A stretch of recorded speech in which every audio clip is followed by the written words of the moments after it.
बच्चों, आज हम लोग 11th क्लास के फिजिक्स में द्रव्य के तापीय गुण एक नया चैप्टर स्टार्ट करने जा रहे हैं। और ये एनसीईआरटी वाली किताब के अनुसार ये चैप्टर नंबर 11 है। और इस इंग्लिश में इस चैप्टर को कहते हैं हम लोग थर्मल प्रॉपर्टी ऑफ मैटर। तो ये चैप्टर एक ऐसा है जिसमें हम लोग ऊष्मा के बारे में पढ़ेंगे, ताप के बारे में पढ़ेंगे, ताप को हम कैसे नापते हैं, ताप मापे के बारे में पढ़ा जाएगा। और इसके बाद इसमें हम लोग पढ़ेंगे कि ऊष्मा एक स्थान से दूसरे स्थान तक कितनी विधियों से जाती है। ठीक है ना, इन ऊष्मा संचरण की विधियां भी पढ़नी हमको है। तो सबसे पहले हम लोग स्टार्ट करेंगे इस चैप्टर में कि ऊष्मा क्या होती है और ताप क्या होता है। पहले हम लोग ये जान लेते हैं, बहुत इसमें कंफ्यूजन रहता है कि ऐसा लगता है कि ऊष्मा और ताप दोनों एक ही चीजें हैं, पर ऐसा नहीं है। ऊष्मा अलग है और ताप अलग है। तो इनको पहले हम लोग डिफरेंस समझेंगे, ऊष्मा क्या है और ताप क्या है। तो सबसे पहले बात करते हैं हम लोग ऊष्मा की। तो ऊष्मा एक प्रकार की ऊर्जा होती है जो एक वस्तु से दूसरे वस्तु में तब प्रवाहित होती है जब दोनों वस्तुओं के बीच तापांतर हो। मतलब ऊष्मा वह ऊर्जा है जो तापांतर के कारण एक वस्तु से दूसरी वस्तु में प्रवाहित होती है या स्थानांतरित होती है। समझ में आ रही है? ऊष्मा क्या है? एक प्रकार की ऊर्जा हो गई जो ऐसे नहीं चलेगी जब तक दो वस्तुओं के बीच में ताप में अंतर नहीं होगा। ठीक है ना, यानी दूसरी बात हम कह सकते हैं कि ऊष्मा वह ऊर्जा है जो ये आभास कराती है कि वस्तु ये गर्म है या ठंडी है। यानी गर्माहट का जो आभास कराती है उसको हम लोग ऊष्मा कहते हैं। ठीक है ना, कि जैसे कोई वस्तु हमने छुआ, अगर वो छूने से अगर ठंडी लग रही है या उसको छुआ तो गर्म लग रही है, इसका मतलब आप बता सकते हैं कि ये गर्म है, ये ठंडी है। यानी वस्तुओं के गर्माहट का या ठंडेपन का आभास कराए कि वस्तु गर्म है कि ठंडी है, वो जो आभास कराता उसको हम लोग ऊष्मा कहते हैं। बात समझ आ रही? मतलब ऊष्मा एक प्रकार की ऊर्जा है जो तभी एक वस्तु से दूसरे वस्तु में जाएगी जब दोनों वस्तुओं के बीच में तापांतर होता है। बात करें सिंपल सी, बहुत सिंपल सी भाषा आप लिख सकते हैं इस तरीके से कि ऊष्मा वह ऊर्जा है जो तापांतर के कारण एक वस्तु से दूसरी वस्तु में स्थानांतरित होती है, यानी प्रवाहित होती है या जाती है। ठीक है ना। और दूसरी बात हम कह सकते हैं कि ऊष्मा वह ऊर्जा है जो वस्तु की गर्माहट का आभास कराती है। गर्माहट मतलब वस्तु गर्म है कि ठंडी है, इसका पता कैसे लगेगा? ऊष्मा से। ऊष्मा जिसकी ज्यादा होगी वो गर्म होगी, जिसकी ऊष्मा कम होगी वो ठंडी होगी। ठीक है ना। दूसरी बात इसमें महत्वपूर्ण है, ऊष्मा का मात्रक एसआई पद्धति में जूल होता है। अब देखो बात दरअसल यहाँ पर यह आ जाती है, ये तो सामान्य सी बात है, लेकिन यहाँ पर समझना यह है कि जूल हम एक और हमने भौतिक राशि पढ़ी है कार्य, उसका मात्रक भी जूल होता है। ऊष्मा का मात्रक भी जूल और कार्य का मात्रक भी जूल। तो क्या ऊष्मा और कार्य एक ही चीजें हैं? अगर एक ही चीजें हैं तो दो नाम तो रखे गए हैं, ऊष्मा और कार्य। तो जरा ये चीज हम लोग समझ लेते हैं कि कार्य का मात्रक भी जूल, ऊष्मा का मात्रक भी जूल एसआई पद्धति में। इसका मतलब दोनों क्या है? एक ऊर्जा के रूप है। कार्य भी ऊर्जा का रूप है और ऊष्मा भी ऊर्जा का रूप है, लेकिन दोनों में डिफरेंस भी समझना है कि ऊष्मा का मतलब हो गया कि वह ऊर्जा जो तापांतर के कारण एक वस्तु से दूसरे वस्तु में जाए। जैसे कोई वस्तु एक गर्म है, मान एक वस्तु हम लेते हैं, एक वस्तु गर्म ए वस्तु है और एक वस्तु है बी। गर्म होने या ठंडे होने की माप जो बताता है उसको हम लोग ताप कहते हैं। तो मान इसका ताप है TA, इसका ताप है TB, और ये मान लेते हैं कि TA is greater than TB है, यानी इसका ताप ज्यादा है, इसका ताप कम है। इसका मतलब ऊष्मा जो है इससे A से निकल करके B में जाने लगती है, तो इसका ताप कम होने लगता है, इसका बढ़ने लगता है। ठीक है ना। ऊष्मा जब किसी वस्तु दी जाती है तो क्या बढ़ता है? उसका ताप। अभी ताप के बारे में और डिटेल में हम लोग पढ़ेंगे। पहले आप समझो कि अगर ताप में अंतर है, यानी ये ज्यादा गर्म है, ये कम गर्म है, तो ऊष्मा ज्यादा गर्म वाली वस्तु से कम गर्म वाली वस्तु में जाती है। और तब तक जाती है जब तक दोनों वस्तुओं के ताप बराबर नहीं हो जाते। तो तापांतर के कारण जो ऊष्मा या जो ऊर्जा एक वस्तु से दूसरी वस्तु में जा रही है उसको हम लोग कहते हैं ऊष्मा। यानी ऊष्मा क्या है? वह ऊर्जा है जो तापांतर के कारण एक दूसरे वस्तु में जाती है। ठीक है ना। तो एक तो हो गए तापांतर का जाने वाली जो ऊर्जा उसको क्या कहेंगे हम लोग? ऊष्मा। और दूसरा कार्य, तो अगर मान लो कोई वस्तु है, इसको अगर हम पीटना शुरू करें, मान लो इसको पीटना शुरू करें, थोड़े से पीटना शुरू करें इसको, तब क्या होगा? इसका भी ताप बढ़ेगा। तो ताप बढ़ेगा, इसका मतलब इसमें ऊर्जा बढ़ रही है, उसमें ऊर्जा बढ़ रही है। इसका मतलब है कि जब हम किसी वस्तु को पीट पीट कर गर्म करते हैं तो उस समय जो ऊर्जा स्थानांतरित होती है पीटने से, उसको हम लोग कहते हैं कार्य। तो दोनों में डिफरेंस यही है कि जो तापांतर के कारण ऊर्जा स्थानांतरित हो उसको हम लोग ऊष्मा कहेंगे, और जो बिना तापांतर के कारण ऊष्मा स्थानांतरित हो उसको हम लोग कार्य कहते हैं। तो जो बिना तापांतर का ऊर्जा स्थानांतरित होगी, यानी जैसे लोहे का ताप कुछ भी हो, लेकिन पीटना शुरू करेंगे तो उसका ताप बढ़ेगा, लेकिन ए से बी में ऊष्मा तभी जाएगी जब ए का ताप ज्यादा हो, बी का ताप कम हो। लेकिन इसमें ए का ताप चाहे इतना कम चाहे इतना ज्यादा, लेकिन पीटेंगे तो ए का ताप बढ़ेगा, ठीक है ना। तो इसका मतलब है जहां पर बल हो, जहां पर विस्थापन हो, जहां पर त्वरण उत्पन्न होता हो, ठीक है ना, वहां पर होता है कार्य, ठीक है ना। और जहां पर केवल तापांतर हो वहां पर ऊर्जा स्थानांतरित हो उसको हम लोग ऊष्मा कहते हैं। तो ये दोनों डिफरेंस है, यानी ऊष्मा और ऊर्जा दोनों एक ही चीजें हैं, यानी ऊर्जा के रूप हैं, उसको कन्वर्ट कर सकते हैं। जूल ने इसके लिए संबंध भी बताया है कन्वर्ट करने के लिए, W बराबर जे क्यू, ये जूल का एक रिलेशन है। जिन्होंने W यानी वर्क और Q मतलब ऊष्मा को हम चेंज कर सकते हैं एक दूसरे में, कार्य को ऊष्मा में, ऊष्मा को कार्य में। और यहाँ जो J होता है उसको हम लोग कहते हैं यांत्रिक तुल्यांक, जिसका मान होता है 4.18। J का मान क्या होता है 4.18 जूल प्रति कैलोरी। ये बात आपको ध्यान रखनी है। तो आप इस फार्मूले की मदद से भी ऊष्मा को कार्य में या कार्य को ऊष्मा में चेंज कर सकते हैं। और W का नाम J का मान भी नाम ध्यान रखना है। J क्या कहते हैं हम लोग, यांत्रिक तुल्यांक। ये कॉमन सी जानकारी है जिसको आपको पता होना चाहिए। बात समझ में आ रही, इसका कार्य और ऊष्मा में अंतर समझ में आया। अब हम लोग बात करते हैं, ये तो बात हो गई ऊष्मा के SI मात्रक की। दूसरा मात्रक होता है सीजीएस पद्धति में कैलोरी। ऊष्मा के लिए हम लोग सामान्यतः सीजीएस पद्धति के लिए कैलोरी मात्रक यूज करते हैं, लेकिन अभी हमने बात की कि ऊष्मा एक प्रकार की ऊर्जा है और ऊर्जा का मात्रक सीजीएस पद्धति में अर्घ भी होता है, तो इसका मतलब अर्घ भी हम लोग कह सकते हैं, ठीक है ना। लेकिन अगर कहीं पर कैलोरी तभी हम लिखेंगे जब ऊष्मा की बात कर रहा हो, लेकिन कैलोरी अगर नहीं कहीं ऑप्शन में है तो आपको अर्घ भी सही करना है, ठीक है ना। तो ये चीज ध्यान रखना है, ऊष्मा के लिए सीजीएस पद्धति में कैलोरी ही मात्रक होता है, हम लोग लिखते हैं सामान्यतया, लेकिन अर्घ भी लिखना गलत नहीं होता है, क्योंकि अर्घ ऊर्जा का SI पद्धति मात्रक होता है, ठीक है ना। दूसरी बात, इसमें ऊर्जा के अन्य मात्रक और भी होते हैं, ऊष्मा के अन्य मात्रक और होते हैं। ऊष्मा के मात्रक कौन से होते हैं, किलो जूल या किलो कैलोरी भी होते हैं। तो जरा इनको हम जूल के साथ अर्घ के साथ क्या रिलेशन होता है, ये जरा संबंध आपको याद रखने, तो इसको हम आपको लिख देते हैं। तो इसमें जैसे आप ये ध्यान रखना है कि एक कैलोरी बराबर 4.18 जूल, या इसको हम लोग 4.2 भी लिख सकते हैं। एक कैलोरी में 4.2 जूल या 4.18 जूल होते हैं। या इसको हम लोग लिख सकते हैं 1 किलो कैलोरी में 1 किलो कैलोरी बराबर 10 की घात 3 कैलोरी, तो ये रहेगा। या अगर हम जूल में चेंज करना चाहें तो 4.18 इंटू 10⁻³ जूल भी लिख सकते हैं, इसको लिख सकते हैं ना। एक किलो कैलोरी 1 किलो जूल में 1 किलो जूल बराबर कितना लिख सकते हैं 10 की घात 3 जूल। या अगर लिखना चाहें कि 1 जूल में कितने अर्घ होते हैं, तो इसको लिख सकते हैं 10 की घात 7 अर्घ। ये सब लोग हम लोग पढ़ चुके हैं पहले, कोई नई चीज नहीं है, बस आपको रिवाइज एक तरीके से करना है। 1 जूल में कितने अर्घ होते हैं 10 की घात 7 अर्घ। इतनी बात आपको ऊष्मा में जानना है। इसके बाद हम लोग जानते हैं ताप के बारे में, इसको नोट कर लीजिए।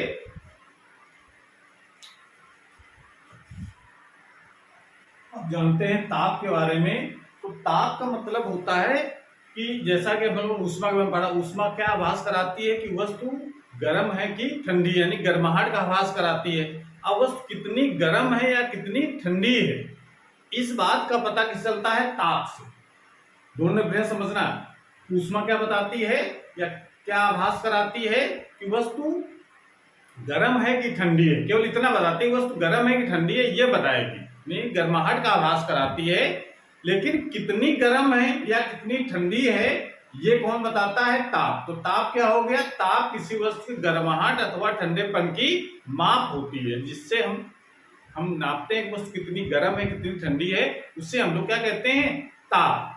तो ये आपको समझना है। तो डेफिनेशन आप क्या लिखेंगे? किसी वस्तु की गर्माहट अथवा ठंडक की माप को ताप कहते हैं, यानी वस्तु कितनी गर्म है कितनी ठंडी है किससे नापते हैं हम लोग? ताप द्वारा। तो ताप क्या बताता है? वस्तु कितनी गर्म है। अगर टेम्परेचर बताएगा कितनी वस्तु गर्म है, मतलब माइनस में होगा तो हमको ठंडा लगेगा, प्लस में होगा अगर टेम्परेचर तो डिग्री सेल्सियस की बात कर रहे हैं, ठीक है ना। अगर -5 डिग्री सेल्सियस है तो वस्तु ठंडी लगेगी, +5 डिग्री सेल्सियस है तो उससे थोड़ी गर्म लगेगी, और ज्यादा टेम्परेचर बढ़ा दें 50 कर दे तो और गर्म लगेगी। मतलब क्या बताता है? वस्तु कितनी गर्म है कितनी ठंडी है, ये ना कौन बताता है? ताप। और हम लोग जान चुके हैं, जब मूल राशियां पढ़ाए तो उसमें बताया था उसमें कितनी होती है? 7। तो 7 में से एक ताप भी था उसमें, तो ताप कौन सी राशि हो जाती है? मूल राशि है। और जो मूल राशि है उसका मात्रक जो है वो मूल मात्रक कहलाता है, ठीक है ना। तो उसका मात्रक क्या होता है? एसआई पद्धति में ताप का मात्रक क्या होता है? केल्विन। उसको हम के से रिप्रेजेंट करते हैं, केल्विन को। लेकिन इसका सीजस पद्धति का मात्रक अभी तक नहीं बताया जा चुका है कि सीजस पद्धति इसका मात्रक क्या लिखते हैं। एसआई पद्धति मात्रक आपको ध्यान रखना है केल्विन होता है। इसके अन्य मात्रक और होते हैं, उसको सीजस पद्धति के मात्रक हम लोग नहीं कह सकते हैं, लेकिन अन्य मात्रकों में आते हैं डिग्री सेंटीग्रेड, या इसको डिग्री सेल्सियस भी कहा जाता है। हिंदी वर्ड है डिग्री सेंटीग्रेड, लेकिन इंग्लिश में सेल्सियस पढ़ते हैं इसलिए उसको हम डिग्री सेल्सियस भी पढ़ा जाता है। डिग्री फ़ारेनहाइट, ठीक है ना। तो सामान्यतः हम लोग जो भी टेम्परेचर की बात करते हैं तो ये 2 टेम्परेचर ज्यादा यूज होते हैं सामान्यतः अपने दैनिक जीवन में। डिग्री सेंटीग्रेड कितनी गर्मी पड़ रही है? 40 डिग्री सेंटीग्रेड पारा पहुंच गया, तो क्या बता रहा है टेम्परेचर? डिग्री सेंटीग्रेड में। और जब कोई डॉक्टर जब कोई बुखार नापता है शरीर का तो वो बताता है हमेशा फ़ारेनहाइट में कि 101 डिग्री बुखार है, 101 डिग्री फ़ारेनहाइट है, मतलब पूरा नाम क्या है उसका? 101 डिग्री फ़ारेनहाइट, यानी इसका टेम्परेचर ये हम लोग फ़ारेनहाइट में नापते हैं। तो इसके 2 अन्य मात्रक हो गए। कैसे कन्वर्ट करते हैं डिग्री सेल्सियस को फ़ारेनहाइट में या डिग्री सेल्सियस को केल्विन में, इसको हम लोग अगले वाले वीडियो में पढ़ेंगे जब हम लोग तापमापी पढ़ेंगे। अभी फिलहाल आपको इतना मात्रक याद रखना है, ठीक है। दूसरी सी परिभाषा आपको ध्यान रखनी है, तापी साम्य यानी थर्मल इक्विलिब्रियम क्या होता है? तो तापी साम्य से मतलब होता है, जैसा कि हम लोगों ने अभी बताया आपको कि ऊष्मा तभी चलती है जब एक वस्तु गर्म होती है एक वस्तु ठंडी होती है, तभी ऊष्मा गर्म वस्तु से ठंडी वस्तु की ओर जाती है, और तब तक जाती है जब तक कि दोनों वस्तुओं के ताप बराबर नहीं हो जाते। तो ये जो अवस्था होती है जब दोनों से ताप बराबर हो जाते हैं, तो इस अवस्था को हम लोग कहते हैं तापी साम्य। तो सिंपल सी भाषा लिख सकते हैं कि जब भिन्न भिन्न ताप की 2 वस्तुओं को एक दूसरे के संपर्क में रखा जाता है तो ऊष्मा ऊंचे ताप की वस्तु से नीचे ताप की वस्तु की ओर तब तक जाती है जब तक कि दोनों वस्तुओं के ताप समान नहीं हो जाते। इस अवस्था को तापी साम्य कहते हैं। तो दूसरी भाषा इसको समझ सकते हैं ताप की परिभाषा के अनुसार कि ताप किसी पदार्थ का वह गुण है जो ये बताता है कि वस्तु किसी अन्य वस्तु के साथ में तापी साम्य में है या नहीं है। मतलब कोई वस्तु 2 वस्तुएं हैं, अगर ऊष्मा एक से दूसरे में नहीं जा रही, इसका मतलब क्या कहा जाएगा? दोनों सेम ताप पर हैं, यानी दोनों तापी साम्य में है, ठीक है ना। तो दूसरी बात ये कह सकते हैं कि ताप क्या मतलब बताता है? ताप बताता है कि ऊष्मा किस वस्तु से निकलेगी और किस वस्तु में जाएगी, या ऊष्मा की ऊर्जा के प्रवाह की दिशा किस तरफ होगी।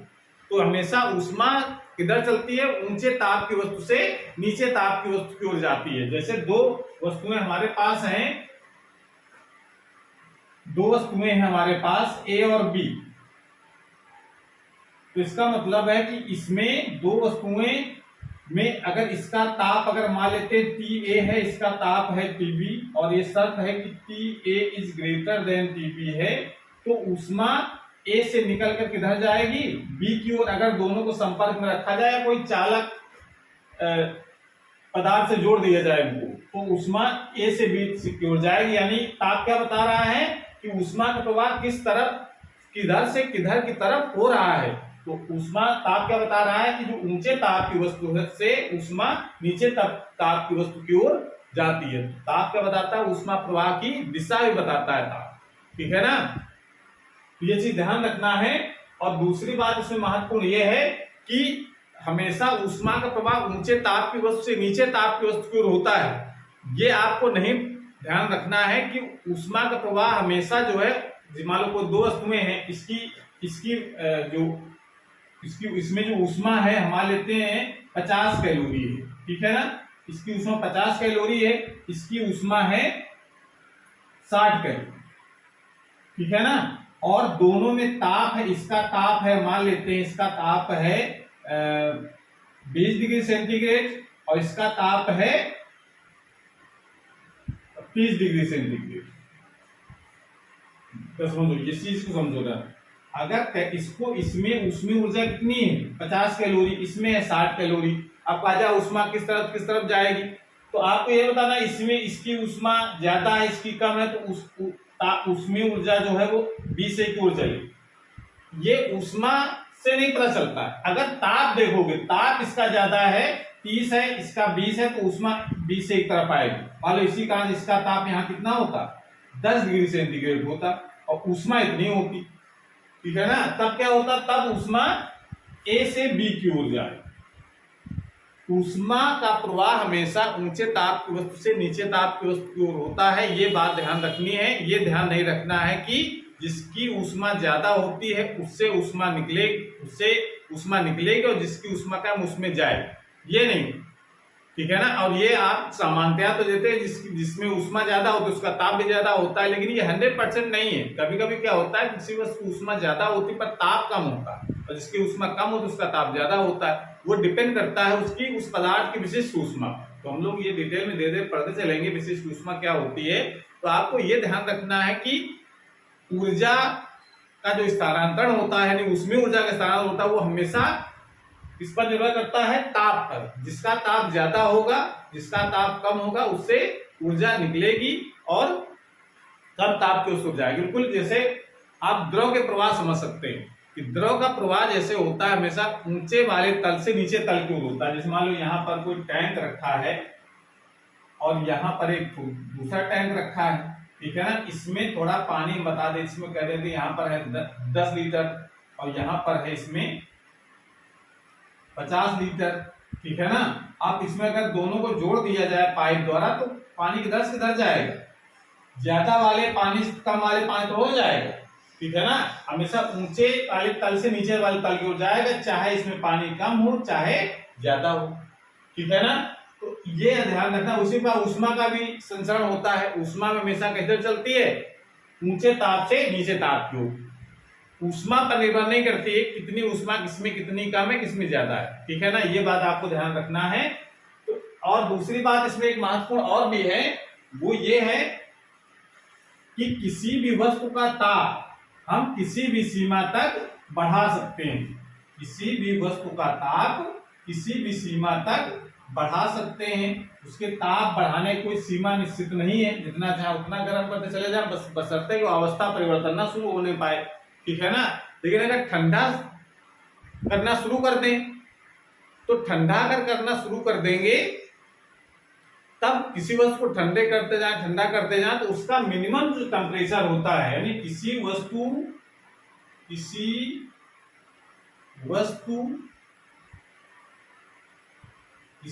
का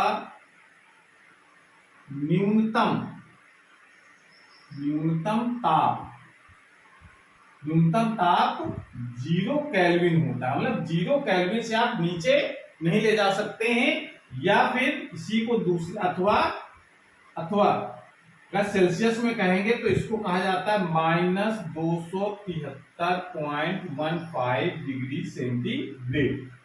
-273 सामान्यतः -273 लिख देते हैं, एक्चुअल फिगर कितना है 273.15 डिग्री सेंटीग्रेड। तो इतना किसी वस्तु का न्यूनतम ताप 0 केल्विन या -273 डिग्री सेंटीग्रेड होता है। ये बात ध्यान रखनी है। मतलब किसी वस्तु को ठंडा करना शुरू करें तो आप इससे कम नहीं ठंडा कर सकते। ये इसका न्यूनतम ताप है। इस ताप को हम लोग